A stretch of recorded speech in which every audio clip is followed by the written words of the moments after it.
Counting से पहले ममता बनर्जी ने टीएमसी कार्यकर्ताओं से ऐसी क्या अपील कर दी जिससे बीजेपी की टेंशन बढ़ गई है। इस वीडियो में हम इसी पर करेंगे बात। नमस्कार, 4 PM पर आप सभी का स्वागत है।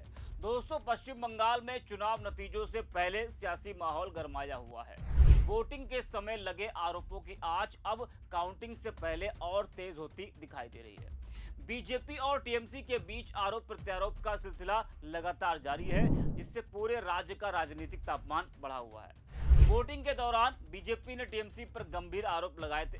खासतौर पर फाल्टा विधानसभा सीट को लेकर बड़ा विवाद सामने आया, जहां कुछ बूथों पर ईवीएम में बीजेपी के चुनाव चिन्ह कमल को टेप से ढकने का आरोप लगाया गया था। इस शिकायत पर चुनाव आयोग ने संज्ञान लेते हुए उस सीट पर दोबारा मतदान कराने का फैसला किया है। फाल्टा में अब 21 मई को दोबारा मतदान होगा और 24 मई को उसके नतीजे घोषित किए जाएंगे।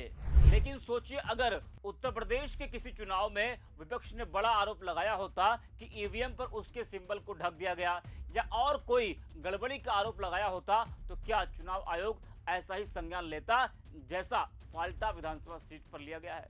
जी हाँ, ये एक बड़ा सवाल है। इधर काउंटिंग से पहले टीएमसी भी सतर्क मोड में नजर आ रही है। मुख्यमंत्री ममता बनर्जी ने अपने काउंटिंग एजेंटों को सख्त निर्देश दिए हैं कि जहां भी बीजेपी 500 से 700 वोटों के मामूली अंतर से आगे हो, वहां तुरंत दोबारा गिनती की मांग की जाए।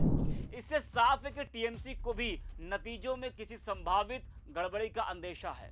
जी हाँ दोस्तों, ममता बनर्जी ने सभी 294 विधानसभा क्षेत्रों के पार्टी नेताओं और मतगणना एजेंटों के साथ हुई एक वर्चुअल बैठक के दौरान ये निर्देश जारी किए हैं।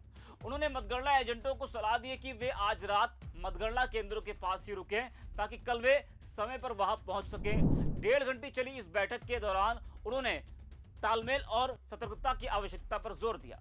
मीडिया रिपोर्ट्स के मुताबिक ममता बनर्जी ने पार्टी कार्यकर्ताओं से मतगणना केंद्रों पर समय से पहले पहुंचने और एकजुट होकर काम करने को कहा है। वहीं टीएमसी सूत्रों के अनुसार ममता बनर्जी ने मतगणना के दौरान कड़ी निगरानी पर विशेष जोर दिया। उन्होंने कहा कि जिन बूथों पर बीजेपी 500 से 700 वोटों से लेकर 1000 वोटों तक के अंतर से आगे चल रही हो, वहां तत्काल वोटों की दोबारा गिनती की मांग उठाई जानी चाहिए। ममता बनर्जी का दावा है कि पार्टी 200 से ज्यादा सीटें जीतेगी, लेकिन साथ ही आगाह भी किया है कि मतगणना के दौरान सतर्कता में कोई ढील नहीं बरती जानी चाहिए।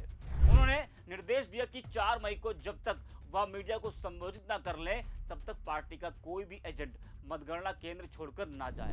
ममता ने सलाह दी कि जिन निर्वाचन क्षेत्रों में मतगणना केंद्र ग्रामीण या दूरदराज के इलाकों में स्थित है, वह उम्मीदवार, उनके एजेंट और मतगणना एजेंट रविवार को ही उस जगह पर पहुंच जाए, यानी कि आज। दोस्तों, आज सत्ता की आंखों में आंखें डालकर पत्रकारिता करना मुश्किल हो गया है।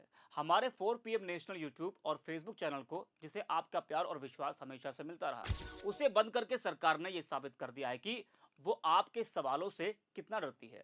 मुश्किल दौर है, लेकिन हम ना रुके थे और ना ही रुकेंगे।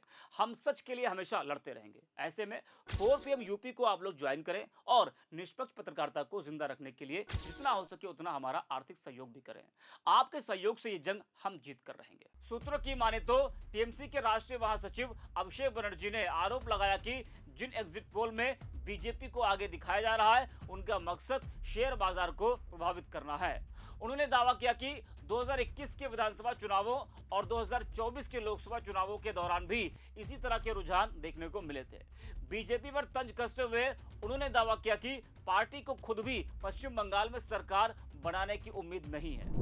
अभिषेक बनर्जी ने आगे आरोप लगाया कि बीजेपी ने उन सर्वेक्षणों के माध्यम से वित्तीय हेरफेर का सहारा लिया है, जिन्हें उन्होंने गुमराह करने वाला बताया। पार्टी के प्रदर्शन का अनुमान लगाते हुए उन्होंने कहा कि टीएमसी के 2021 की तुलना में अधिक सीटें जीतने की संभावना है, जब उसने 215 सीटें हासिल की थी।